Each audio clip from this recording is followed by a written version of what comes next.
রাজধানীর মগবাজারে একটি বহুতল ভবনে লাগা আগুন নির্বাপন করেছে ফায়ার সার্ভিস। তেজগাঁও ফায়ার সার্ভিসের দুটি ইউনিট প্রায় আধা ঘন্টার চেষ্টায় আগুন নিয়ন্ত্রণে আনে। তেজগাঁওয়ের senior station officer Mohammad Nazimuddin Sarkar জানান, সন্ধ্যায় মগবাজারের ওয়্যারলেস এলাকায় ডমিনো প্রপার্টিজ লিমিটেডের 15 তলা একটি ভবনের 4 তলায় ডেন্টিস্টের চেম্বার থেকে আগুনের সূত্রপাত।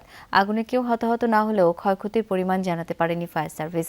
এছাড়া একসাথে আবাসিক ও বাণিজ্যিক ভবনের অনুমোদন ও আগুন নেভানোর পর্যাপ্ত সরঞ্জাম ছিল কিনা তা খতিয়ে দেখবে তারা। 15 তলা ভবনের 5 তলা পর্যন্ত একটা পার্ট, কমার্শিয়াল পার্ট, এই পার্টের কোনো ছাদ ওপেন ছিল না, যার কারণে টোটাল ধোঁয়াটা প্যাকেট হয়ে সম্পূর্ণ নিচের দিকে নামতেছিল, যার কারণে বোঝা যাচ্ছিল না যে আসলে আগুনটা কোথায়। আগুনটা মূলত 4 তলায় একটি চেম্বার আছে, ডাক্তারি চেম্বার এবং তাদের ক্লিনিক টেস্ট সহকারে চলে, এরকম একটা চেম্বার আছে। ওই চেম্বারের একটা স্টোর রুম আছে, স্টোর রুম থেকে আগুনটা মূলত লাগে। তারগুলো গলেই আছে, তো বোঝা যাচ্ছে যে এটা শর্ট সার্কিট থেকে আগুনটা ঘটেছে।